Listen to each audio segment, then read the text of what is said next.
أعوذ بالله من الشيطان الرجيم بسم الله الرحمن الرحيم. السلام علیکم. سید عبد المجید ندیم چینل میں آپ سب دوستوں کو خوش آمدید. 10 اکتوبر سن 1983 شیر شاہ کراچی میں صدیق اکبر رضی اللہ تعالی عنہ کے موضوع پر خطاب فرما رہے ہیں حضرت علامہ سید عبد المجید ندیم شاہ صاحب رحمۃ اللہ علیہ. تو آئیے ہم سب مل کر حضرت شاہ صاحب کا یہ بیان سنتے ہیں.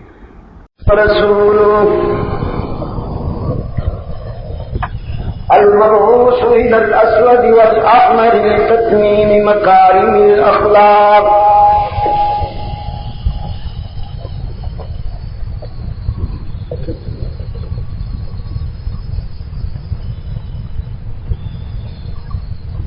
لا يخلق نبي ولا رسول بعده ولا أمة بعد أمته ولا شريعة بعد شريعته ولا كتاب بعد كتابه صلى الله تعالى عليه وعلى آله وأصحابه الذين هم خلاصة العرب العظماء وخير الخلائق بعد الأنبياء وهم كالنجوم في السماء في السماء للاهتداء والاقتداء وهم مفاتيح الرحمة ومصابيح الغرر. أعوذ بالله من الشيطان الرجيم بسم الله الرحمن الرحيم.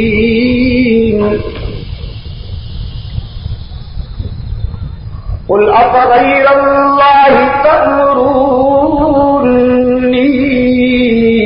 أعبد أيها الجاهلون.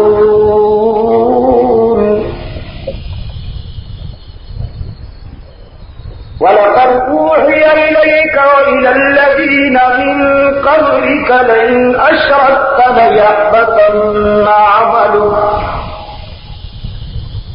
وَلَتَكُونَنَّ مِنَ الْخَاسِرِينَ.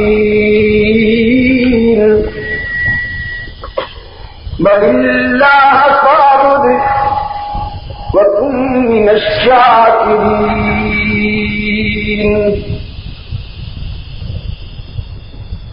صدق الله مولانا العظيم ونحن على ذلك لمن الشاهدين والشاكرين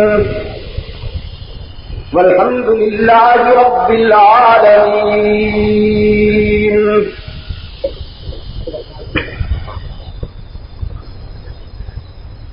صدر جلسہ حضرت شیخ العزیز صاحب محترم وصدر جماعت حضرات علماء کرام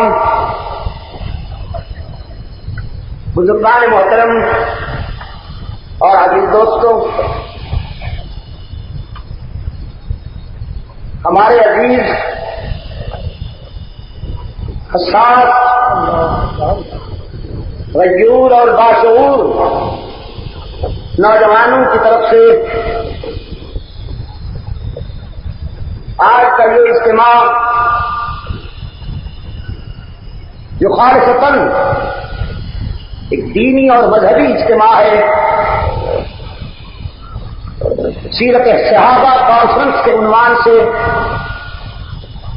انعقاد پذیر ہے.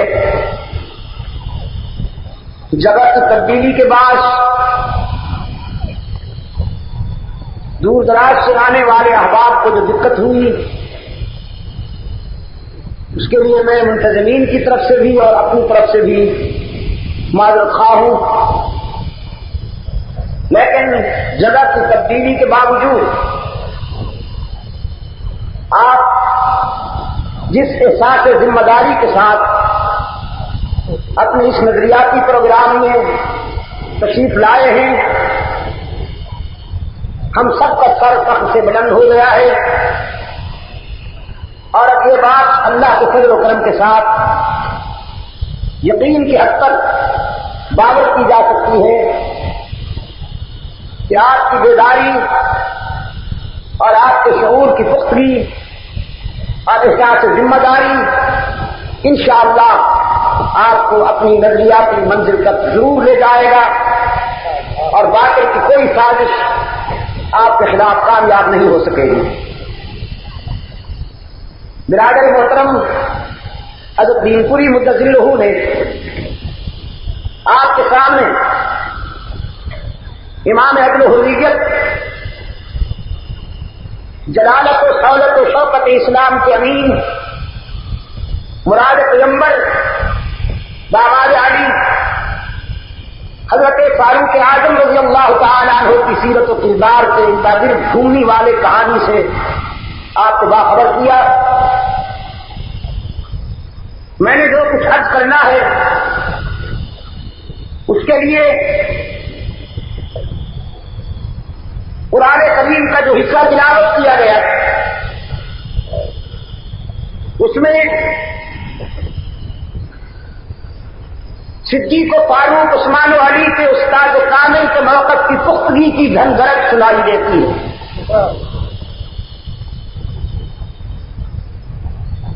کفر شرک کی تاریخ رات میں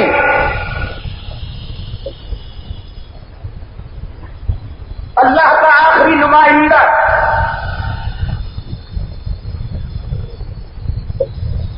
آستانہ پرستوں کے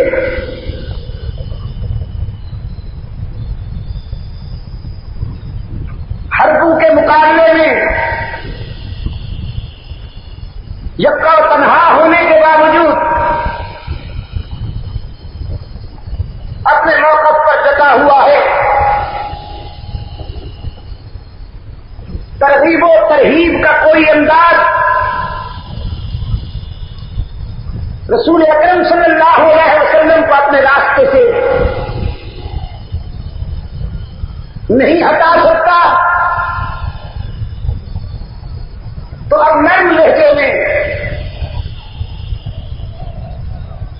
مکہ کے خاندانی مجاوروں نے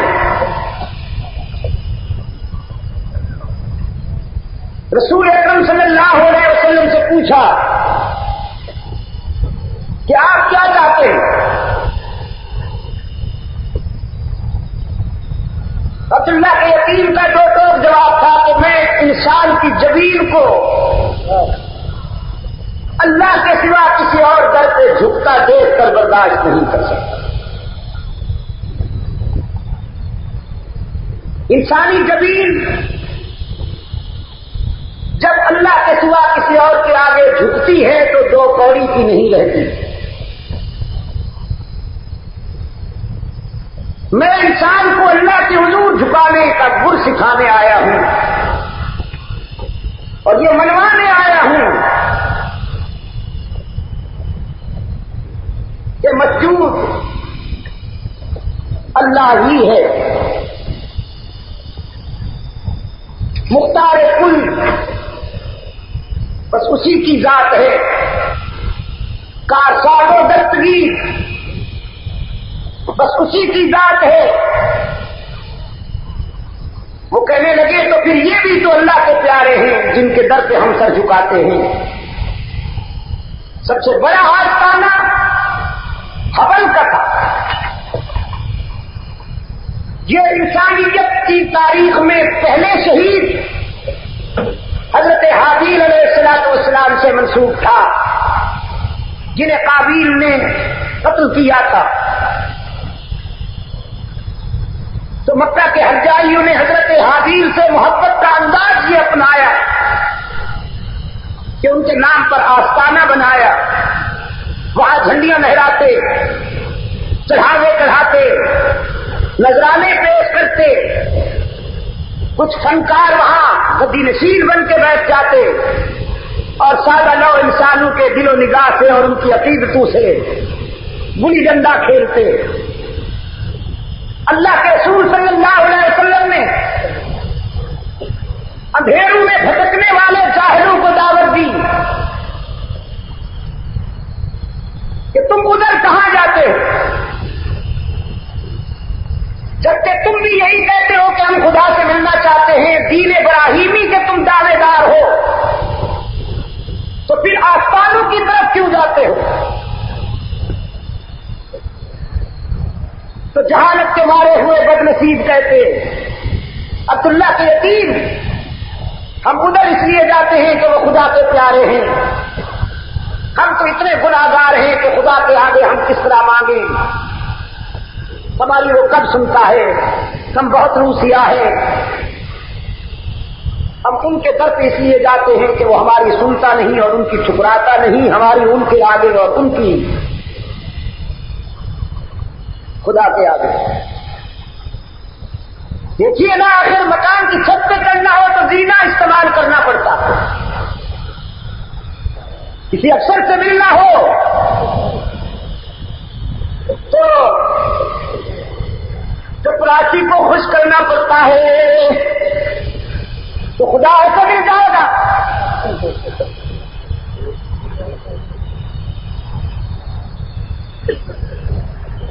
سرکار دو عالم صلی اللہ علیہ وسلم نے آستان کی طرف لپکنے والے جاہلوں سے فرمائے،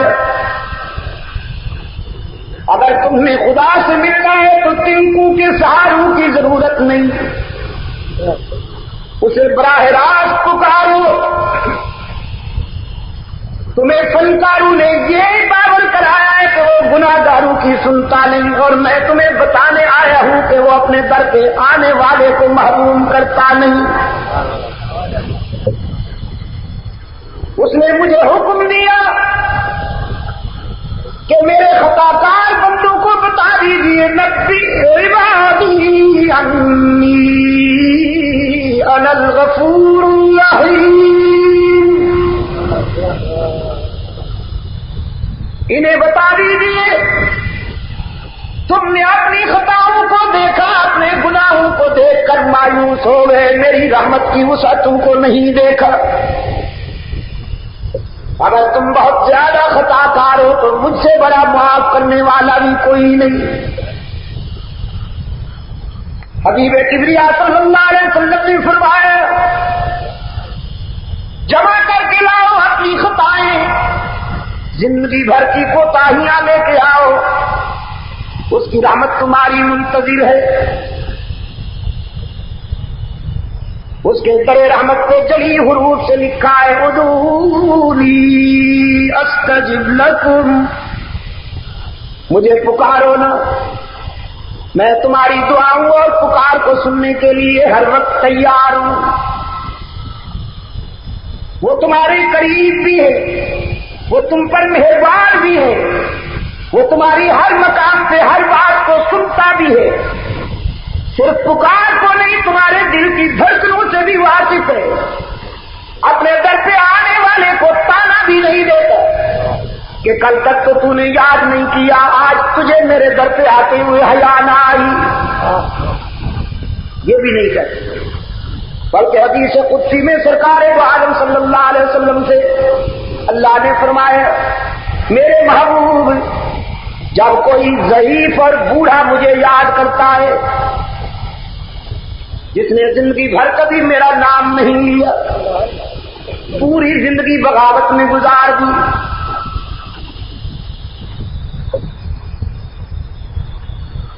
پوری زندگی بغاوت میں گزار دی، کبھی میرا نام نہیں آیا اس کے لبوں پر، جوانی تھی، شباب تھا، وسائل تھے، دولت تھی، دولت اور تمنگری کے غرور میں، وسائل کی فراوانی میں، شباب کی ترنگ میں، جوانی کی امنگ میں کبھی میں یاد نہیں آیا، اولاد تھی، پارٹی تھی، برادری تھی، ہر طرف سے سلام ہوتا تھا، جھوم کے چلتا تھا معاشرے میں، کبھی میں یاد نہیں آیا، اور اب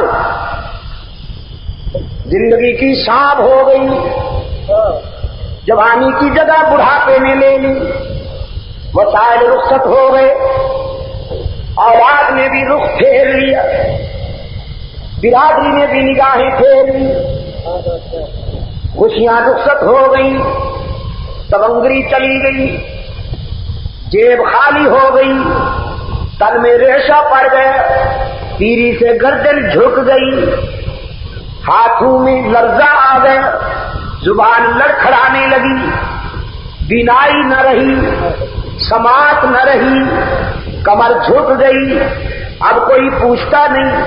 تو رات کے سناٹے میں ساری دنیا سے مایوس بوڑھا گلہگار گھبرا کے کہتا ہے ربا رحم کر۔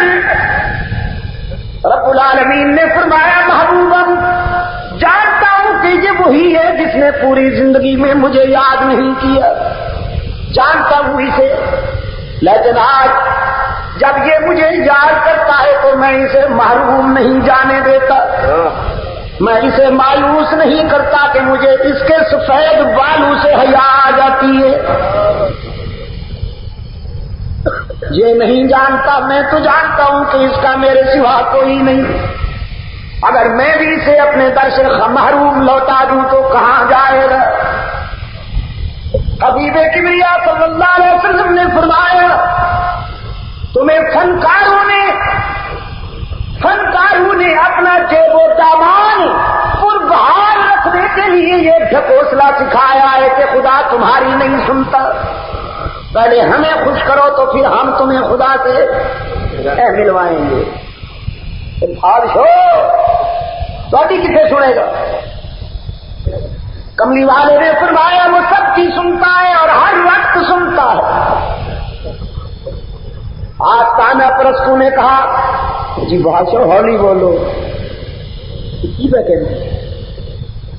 اگر آپ نے خدا کے ساتھ انہیں براہ راست ملا دیا تو پھر ہمارا کیا بنے گا؟ ہم جو بیٹھے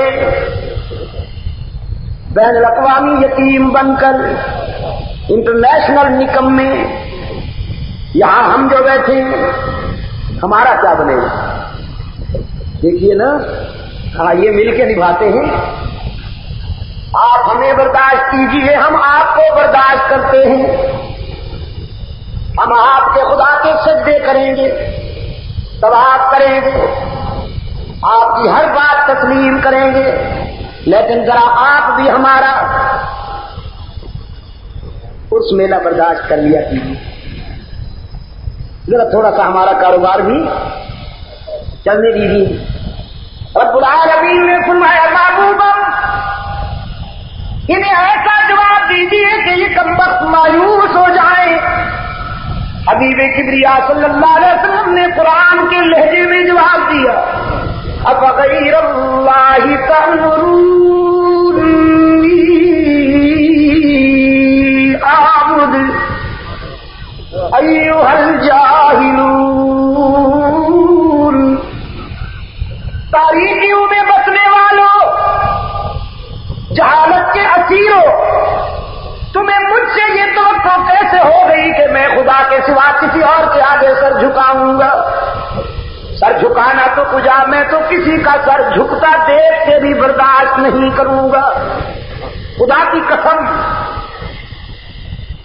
حضرات علماء کرام، تمہاری نزاکتوں کے صدقے جاؤں۔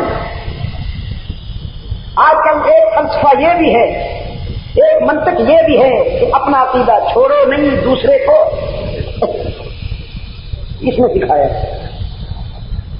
اپنا عقیدہ چھوڑو نہیں اور دوسرے چھیڑو نہیں۔ اگر دوسرے کو نہ چھیڑنا ہوتا تو میرے آقا احد میں کیوں جاتے؟ دندان اکبر شہید کیوں ہوتے؟ بدر میں کیوں جاتے؟ خندق کیوں کھودتے؟ تبوک کی تیاری کیوں کرتے؟ حنین کی طرف کیوں لپکتے؟ خیبر کے محاذ پہ کیوں جاتے؟ رسول اللہ کے پروگرام کا یہ مزاج نہیں ہے۔ رسول اللہ کے پروگرام کا مزاج یہ ہے کہ حق کی بات چھوڑو نہیں اور باطل کو بھی چھوڑو نہیں، اپنے عقیدے پہ بھی پختہ رہو اور باقی انسانوں کو بھی ذہنی بیماریوں سے بچانے کی جدوجہد جاری رکھو۔ ایک اور لفظ بھی بار بار کہا جاتا ہے کہ مثبت بات ہونی چاہیے، مثبت۔ یہ بھی تقریباً اسی نے سکھایا ہے. اس کی مجبوریاں تو پھر آپ جانتے ہی ہیں. میرے عزیز دوست، اچھی بات ہے، بڑا اچھا تصور ہے، لیکن یہ عجیب اتفاق ہے کہ قرآن کا حرف اول نفی سے ہے. پہلے لا الہ نہیں، پہلے لا الہ، پھر پہلے نفی، پھر اس بات. قرآن کہتا ہے پہلے دل کا درد غیر اللہ کے تصور سے صاف کرو، پہلے لا الہ کا جھاڑو دو، صفائی کرو.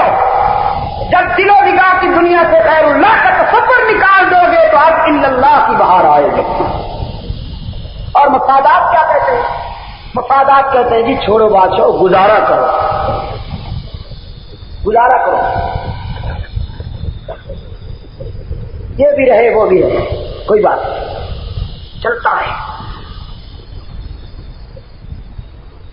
قرآن کہتا ہے اگر کنواں صاف کرنا ہے تو پہلے متاثر لاش نکالو، اور مفادات کہتے ہیں نہیں، لاش بھی پڑی رہے، پانی بھی کھینچتے رہو، قیامت تک کھینچتے رہو، پانی صاف ہوگا، پہلے یہ نکالنا ہوگا.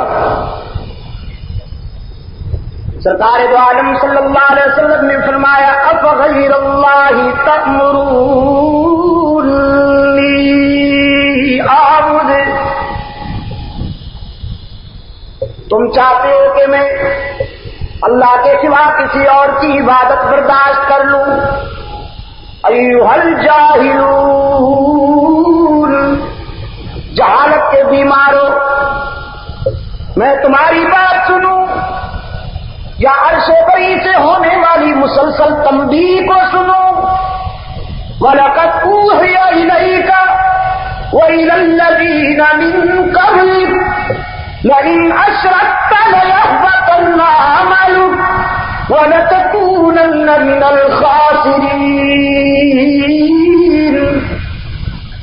پیغمبر، یہ بات آپ کو بھی کہی جا رہی ہے، آپ سے پہلے انبیاء اور رسول کو بھی کہی گئی کہ اگر آپ نے بھی میرے حقوق میں کسی اور کو شریک بنایا تو آپ بھی.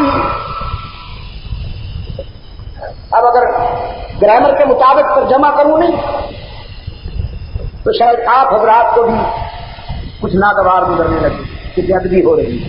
میرے حقوق میں کسی اور کو شریک بنا لیا تو آپ بھی میرے غضب سے نہیں بچ سکے. محبوب ہونے کے باوجود محبت کا یہ عالم ہے کہ سرکار دو عالم صلی اللہ علیہ وسلم کے لباس کی ادائے قرآن کی آیات بن رہی ہیں. محبت کا یہ عالم ہے کہ تمام انبیاء اور رسول کا امام بنا دیا اپنے محبوب کو.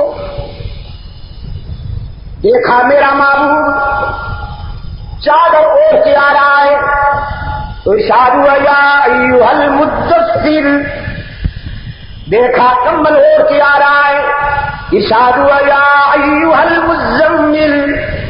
محبت کا یہ عالم ہے کہ حضور جس شہر میں چلتے ہیں اس شہر کے در و دیوار کے تذکرے عرش بری پہ ہو رہے ہیں. محبت کا یہ عالم ہے کہ سرکار دو عالم صلی اللہ علیہ وسلم کو پوری کائنات کا خلاصہ بنا دیا.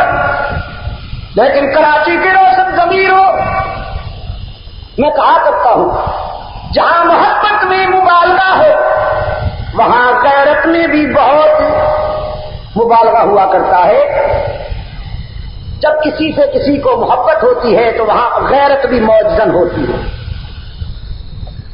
ہر محب چاہتا ہے کہ میرا محبوب محبت کی جس نگاہ سے مجھے دیکھتا ہے کسی اور کو نہ دیکھے.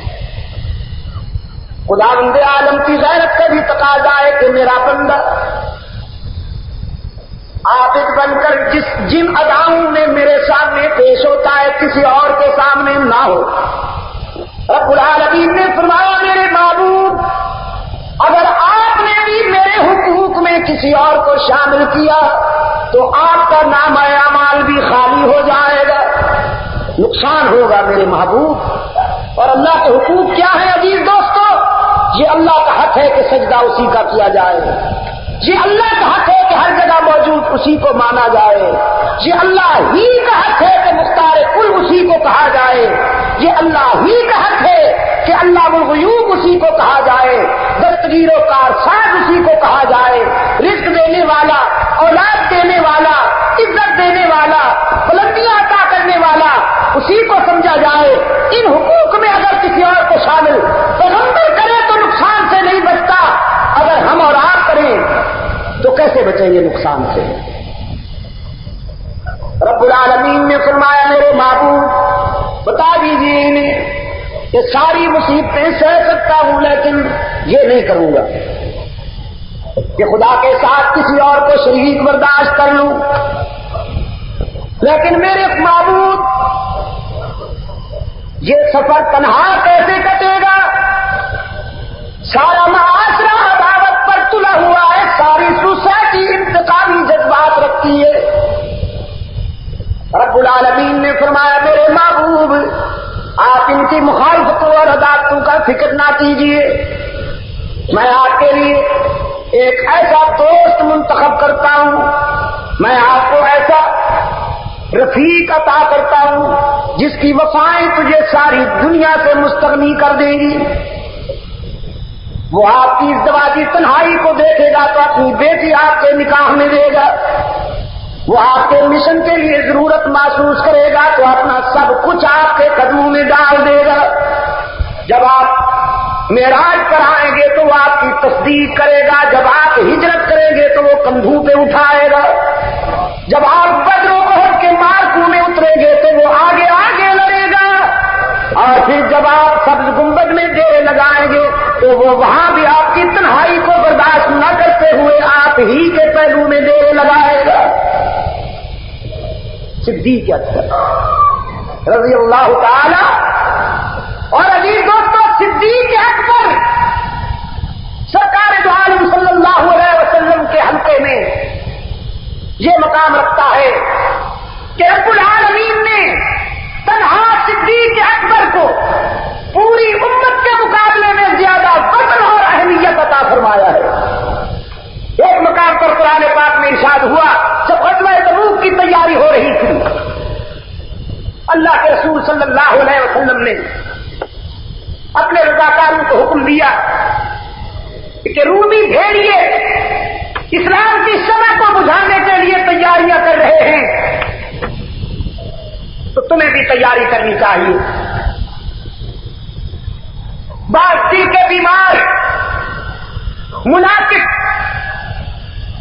مجاہدین اسلام کی حوصلہ شکنی کرنے کے لیے موسم کی گرمی، وسائل کا فقدان، بےسر و سامانی کو آڑ بنا کر یہ کہنے لگے کہ اس جنگ میں ہمیں نہیں جانا چاہیے، مار کھا جائیں گے، ان کی بڑی تیاری ہے، ہمارے پاس ساز و سامان نہیں ہے۔ رب العالمین نے فرمایا الا تنصروه فقد نصره اللہ،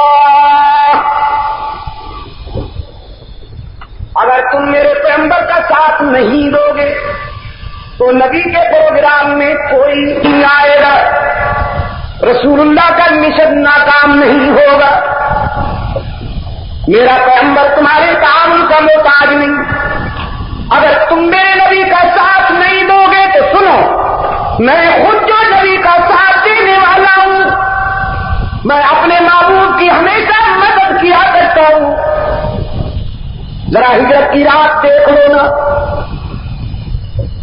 جب ساری دنیا میرے محبوب کی مخالف ہے، قصر نبوت کا گھیراؤ کر رکھا ہے، اپنی ہولناک سازش کو پایا تکمیل تک پہنچانے کے لیے کفار تلواریں لے کر کھڑے ہیں، اور رب العالمین نے دیکھا کہ میرا محبوب خطرے میں ہے تو فرش زمین پر اللہ نے انتخاب کرنا چاہا کسے اپنی یہ محبوب امانت سونپ دوں۔ عزیز نوجوانوں، رسول اللہ صلی اللہ علیہ وسلم جب اپنی امانتیں حضرت علی کے سپرد کر رہے تھے تو عرش والے نے اپنی امانت ابو بکر کے سپرد کر دی۔ جناب علی المطلع رضی اللہ تعالیٰ عنہ سرکار دو عالم صلی اللہ علیہ وسلم کی سونپی ہوئی امانتوں کو سنبھال کر قصر نبوت میں آرام کر رہے ہیں۔ میں اس کے مقدر پہ بھی قربان جاؤں. بہت عظیم مقام ہے یہ بھی کہ جسے رسول کا بستر نصیب ہو گیا, جس پر اللہ کے رسول نے اعتماد کیا. بہت بڑا مقام ہے.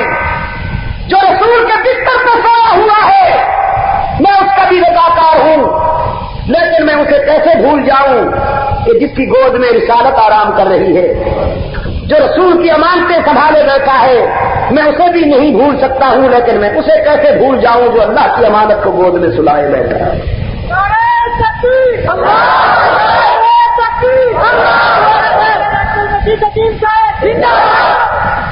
صدیق اس کو کہتے ہیں جس کے لبوں پہ کئی جھوٹ. قرآن کریم میں حضرت ابراہیم علیہ الصلوۃ والسلام کو اللہ نے صدیق کہا, اور انبیاء کے بعد پوری انسانیت میں یہ سب تنہا ابو بکر کے حصے میں آیا کہ رب رسالت نے انہیں صدیق کہا. اور صدیق کے معنی یہ ہے کہ جس کے لبوں پہ کبھی جھوٹ نہیں آتا. اب دیکھیے اسی ہجرت کی شب اپنے قائد کے ساتھ چلے جا رہے ہیں رات کے اندھیرے میں, کہ سامنے سے آتے ہوئے ایک مشرک نے حضرت صدیق اکبر رضی اللہ تعالیٰ عنہ کے قریب گزرتے ہوئے پوچھا, ابو بکر آپ کے ساتھ یہ دوسرا کون ہے؟ ذرا فاصلے پر تھا رسول اللہ سے, پہچان نہ سکا رات کے اندھیرے میں. حضرت صدیق اکبر رضی اللہ تعالیٰ عنہ نے دل سے پوچھا, اس کے سوال کا کیا جواب دوں؟ سچ کہتا ہوں تو راز پاس ہو جائے گا, جھوٹ بولتا ہوں تو صداقت کی زمین پہ داغ آ جائے گا. تو فراست صدیقی نے فوراً جواب ڈھونڈ لیا, فرمایا رجل یہدی السبیل, یہ جو میرا دوسرا ساتھی ہے وہ مجھے راستہ بتانے والا ہے. مشرک تو فبہت الذی کفر ہو گیا. اس نے سمجھا کہ یہ جو دوسرا ساتھ ہے ابو بکر کے, شاید یہ اس لیے ساتھ رکھا ہوا ہے کہ راستے کا تشخص نہیں ہے تو وہ اسے راستہ بتا رہا ہے. صدیق اکبر تو اپنے انداز میں کہہ گئے کہ میرا قائد ہے, میرا راہبر ہے, میرا رہنما ہے, دنیا کا راستہ بھی یہی بتاتا ہے اور عقبہ کا راستہ بھی یہی بتاتا ہے. اور عزیز نوجوانوں, خداوند عالم ابو بکر کی سچائی کو بیدار رکھنے میں کتنا حساس ہے. صرف ایک واقعہ بارگاہ رسالت میں ایک بوڑھے یہودی نے آ کر یہ شکایت کی کہ محمد مجھے تیرے ابو بکر نے مارا. حضور اکرم صلی اللہ علیہ وسلم نے فرمایا ابو بکر نے مارا ہے؟ وہ کہنے لگا جی دیکھیے میری گالوں پہ انگلیاں پرنٹ ہو گئی ہیں, ابھی ابھی مار کھا کے آیا ہوں, بڑا سخت مارا. حضور اکرم صلی اللہ علیہ وسلم نے فرمایا تم نے مارنے والے کو پہچانا تھا اچھی طرح سے, کہیں وہ ابن خطاب تو نہیں تھا, فاروق اعظم تو نہیں تھا. یہ حضور اکرم صلی اللہ علیہ وسلم نے اس لیے وضاحت طلب کی کہ ایسی کارروائیاں اکثر ابن خطاب ہی کی ہوا کرتی ہیں. اس یہودی نے کہا نہیں میں اچھی طرح پہچانتا ہوں, آپ بلا لیجئے, پوچھ لیجئے مجھے ابو بکر ہی نے مارا. اب سرکار عالم صلی اللہ علیہ وسلم نے جناب صدیق اکبر کو طلب کیا اور پوچھا اللہ تعالیٰ یا ابا بکر, کیا آپ نے واقعی اس یہودی کو مارا؟ جناب صدیق اکبر رضی اللہ تعالیٰ عنہ نے عرض کیا اللہ کے رسول مارا تھا اور اب بھی میرا غصہ ٹھنڈا نہیں ہوا, اگر آپ اجازت دیں. تو اللہ کے رسول صلی اللہ علیہ وسلم نے فرمایا مگر کیوں, آپ کا تو یہ ذوق نہیں ہے. حضرت صدیق اکبر نے عرض کیا حضور بات یہ ہو گئی, ان کا اجتماع یہ آپس میں جمع بیٹھے تھے, باتیں کر رہے تھے, جب میں ان کے قریب سے گزرنے لگا تو انہوں نے مجھے دیکھ کر اسی بوڑھے نے کہا مسلمانوں کا خدا تو غریب ہو گیا ہے, فقیر ہو گیا ہے, من الذی یقرض اللہ قرضا حسنا کہتا ہے کہ کوئی مجھے قرضہ دے گا. یہ خود بھی فقیر ہے، ان کا خدا بھی فقیر ہے، ہم خود بھی غنی ہیں، ہمارا خدا بھی غنی ہے. تو حضور پھر میں خدا کی شان میں یہ توہین کیسے برداشت کرتا؟ میں نے آگے بڑھ کر جو اسے للکارا کے تیار ہوگا، پھر سچے خدا کا سچا بندہ آ رہا ہے. یہ باقی تو سب بھاگ گئے، یہ میرے ہاتھ آ گیا، اٹھا کے جو میں نے ایک مارا اور یہ کٹی ہوئی پتنگ کی طرح لڑکھڑاتا ہوا گرا. میں انتظار کرتا رہا کہ اٹھے کہ ایک اور اس کی خدمت میں پیش کر کے ثواب دارین حاصل کروں، لیکن وہ ایک تھپڑ اتنا کاری تھا کہ یہ دوبارہ اٹھ ہی نہ سکا. اب سرکار عالم صلی اللہ علیہ وسلم نے اس یہودی سے کہا کیا تم نے خدا کی شان میں یہ گستاخانہ جملہ کہا ہے؟ وہ یہودی کہنے لگا کہ نہیں مولا خوش رکھتے بادشاہ ایسی کوئی نہیں رکھتے، یہ تو فن ہے نا ان کے پاس مکر جانے کا. ان کی کتابوں میں لکھا ہے التقیۃ جنۃ المؤمن، جھوٹ بولنا یہ ڈھال ہے مومن کی. واہ بھائی واہ، اگر خطرہ محسوس کرو فوراً جھوٹ بول کے جان بچا لو. التقیۃ جنۃ المؤمن، انا للہ و انا الیہ راجعون، من شعائر الدین. التقیۃ من شعائر الدین. لا حول ولا قوة. حضرت جعفر صادق رضی اللہ تعالیٰ عنہ سے یہ روایت ہے کہ یہ میرے بھی دین میں تقیہ شامل ہے اور میرے آبا و اجداد کے دین میں بھی تقیہ شامل ہے. خیر میں یاد کر رہا تھا، جھوٹ بول گیا بھائی. رسول اکرم صلی اللہ علیہ وسلم نے حضرت صدیق اکبر کی طرف سوالیہ نظروں سے دیکھا اور فرمایا ابو بکر اب اپنے موقف کے ثبوت میں گواہی ضروری ہو گئی ہے، تجھے گواہ پیش کرنا ہوگا کہ کسی اور نے بھی یہ سنا تھا جب یہ کہہ رہا تھا کہ ان کا خدا فقیر ہے اور ہمارا خدا غنی ہے. حضرت ابو بکر صدیق رضی اللہ تعالیٰ عنہ نے عرض کیا حضور میں اکیلا تھا، یہ تھے باقی سارے یہودی. وہاں سے میں اکیلا گزرا، میرے سوا تو اور کوئی سننے والا نہیں تھا، میں کوئی گواہ پیش کرنے سے قاصر. حضور اکرم صلی اللہ علیہ وسلم نے بڑی سنجیدگی کی نگاہوں سے صدیق اکبر کی طرف دیکھا. وہ پیغمبر کی نگاہیں کہہ رہی تھی کہ گواہی ضروری ہے، ورنہ ہو سکتا ہے کہ میں ایک انصاف کے تقاضے پورے کرتے ہوئے یہودی سے کہوں کہ وہ بدلہ لے اور تجھے جوابی تھپڑ دے.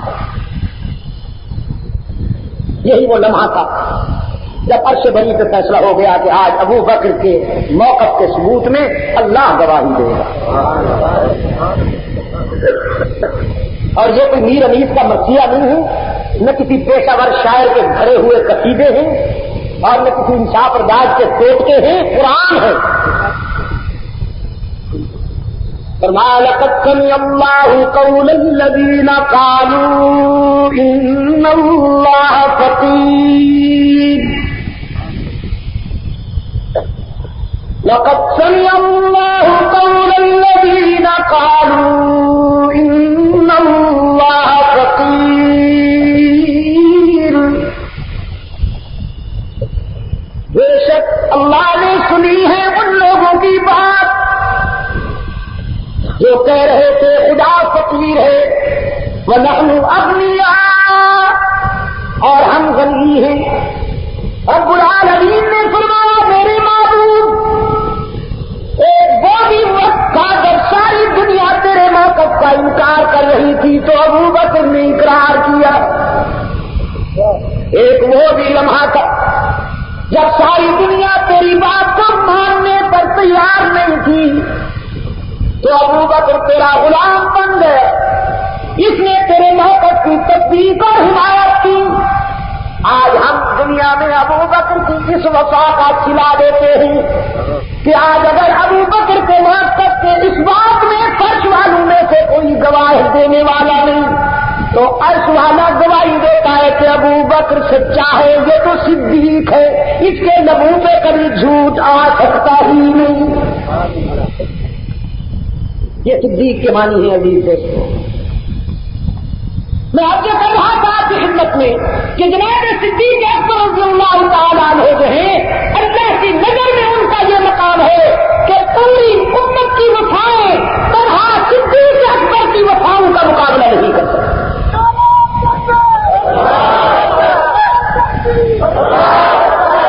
وسیع رسول بھی صدیق ہے اور خلیفہ بلا فخر بھی صدیق ہے.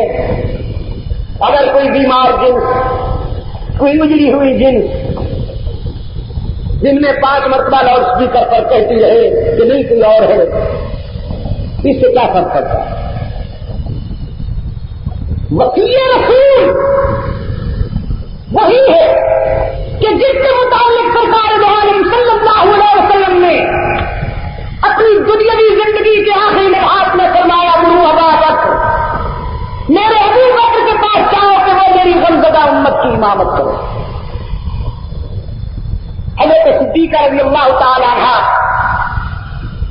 حضرت صدیق اکبر کی نقطۂ جگر رحمت عالم صلی اللہ علیہ وسلم کی خدمت میں عرض کرتی ہے، حضور میرا باپ بہت رقیق القلب ہے، بڑا نرم دل ہے، جب وہ آپ کو مصلے پر نہیں دیکھے گا تو کس طرح وہ مصلے پر جائے گا؟ یہ اس کے بس کی بات نہیں ہے، حضور کسی اور کے لیے حکم فرما دیں۔ صدیقہ کی سوچ بھی صحیح تھی، لیکن پیغمبر کا اشارہ تو اللہ کے حکم کے مطابق تھا۔ چنانچہ یہاں پہ علماء کرام سے پوچھیے کہ رسول اکرم صلی اللہ علیہ وسلم کے لہجے میں ذرا برہمی آ گئی اور حضور نے غصے کے ساتھ فرمایا تم چپ رہو، تمہیں بولنے کا کوئی حق نہیں، اور پھر سنجیدگی سے فرمایا ابو بکر سے جا کے کہو کہ وہ میری امت کو نماز پڑھائے۔ وہ پیغمبر کا لہجہ بتا رہا تھا کہ وہ فیصلہ میرا نہیں اللہ کا کہ میرے بعد میری امت کا قائد کون ہے؟ جناب صدیق۔ 17 نمازیں حضرت صدیق اکبر نے رسول اکرم کی زندگی میں امت کو پڑھائی۔ تو پھر ثقیفہ بنو ساعدہ کے روشن ضمیروں نے منشا نبوت کی تکمیل کرتے ہوئے رسول اکرم صلی اللہ علیہ وسلم کے بعد حضرت صدیق اکبر کو اپنا قائد چنا۔ صدیق اکبر حضور کے بعد امت کے متفقہ قائد ہیں۔ حضرت علی المرتضیٰ رضی اللہ تعالیٰ عنہ نے بھی صدیق کی قیادت پر اعتماد کا اظہار کیا۔ یار لوگ تو کہتے نہیں، بدکتے عمر دودھ یا ریشما دیگر برکت خالد پہلواں سگندن در گردن شیر نر۔ سگندن کے معنی یہ دیکھیے، یہ پگمبن، یہ حضرت علی شیر خدا، رسولوں کی ہوئی حاجت روائی، نیگیٹو دیکھیے اور پازیٹو دیکھیے۔ رسولوں کی ہوئی حاجت روائی، علی نے نو کی نا خدائی، نہ کرتا گر علی مشکل کشائی، نہ پاؤ تاؤ چاہتے یوسف رہائی، دواؤ ایوب کے زخمی کی باؤ، عطا کی قدر کو الیاس کو راؤ، رہا عشق پیغمبر کا دعوی، علی کا معجزہ ہر کے ناظر، علی کی ذات ہے ہر شے کے خاص۔ یہ ایک رخ ہے، یہ ایک وقت جناب مقبول والے لکھا ہے نہیں۔ اب دوسرا رکھنے والے وہ ہے نہیں، جھوٹ کے کام نہیں ہوتے، یہ بھی غلط ہے۔ ہر شے کے قادر کس کی ذات ہے؟ اللہ۔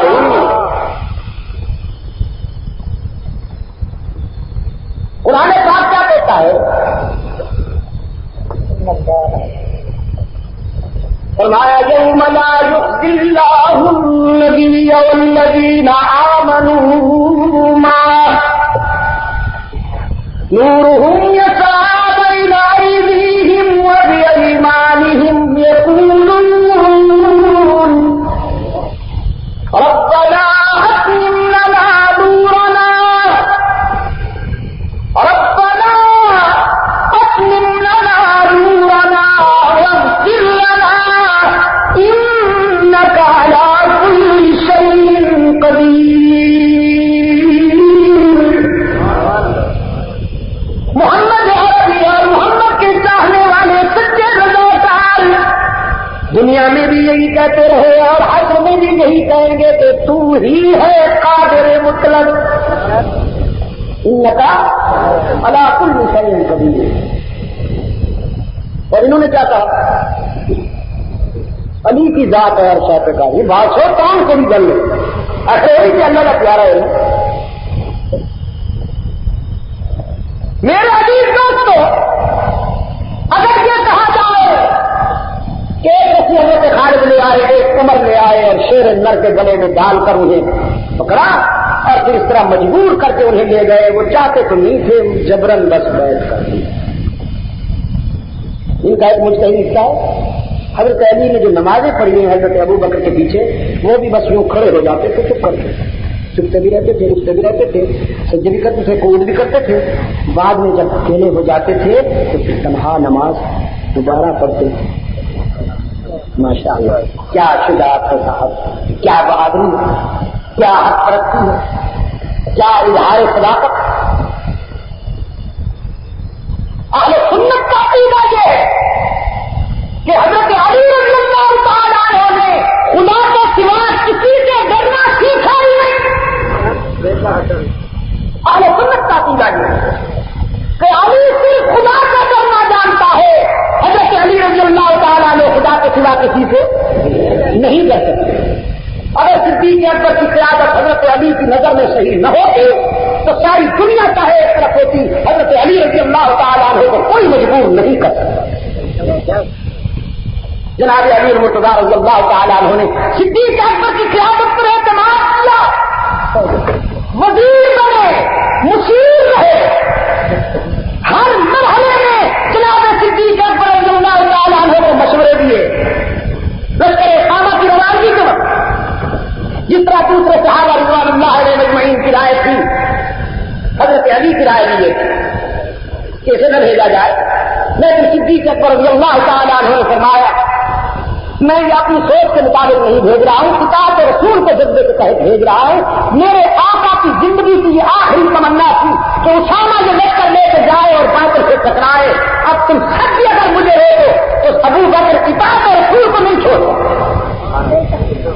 چنانچہ حضرت علی رضی اللہ تعالیٰ عنہ بڑے تاریخی جملے ہیں, فرماتے ہیں کہ ہمیں یقین ہو گیا کہ اللہ نے اپنے محبوب کی امت کی قیادت کے لیے ابو بکر کا سینہ کھول دیا. جناب صدیق اکبر رضی اللہ تعالیٰ عنہ نے رسول اللہ کی رفاقت کا حق ادا کرتے ہوئے ہر مرحلے میں رسول اللہ کا ساتھ دیا, اور پھر خلافت راشدہ کی منصب پر آ کر پہلے خلیفہ راشد کی حیثیت سے اسلام کے نظام عدل کی وہ بنیاد رکھی فزیکلی کہ جس کی بنیاد پر حضرت فاروق اعظم کا دور عدل. حضور کے بعد نبوت کا دعویٰ کرنے والوں کا سر کچلنے والا کون ہے؟ میں پوچھتے جاؤں اور آپ جواب دیتے جاؤں. حضور اکرم صلی اللہ علیہ وسلم کے موقف پر سب سے پہلے ایمان لانے والا کون ہے؟ بالغ نظر انسانوں میں سب سے پہلا مومن صدیق اکبر. حضور اکرم صلی اللہ علیہ وسلم کی اس ذاتی تنہائیوں کا ازالہ کرتے ہوئے اپنی نقطۂ جگر رسول اللہ کو نکاح میں دینے والا کون ہے؟ صدیق اکبر. حضور کے مشن پر اپنا سب کچھ قربان کرنے والا کون ہے؟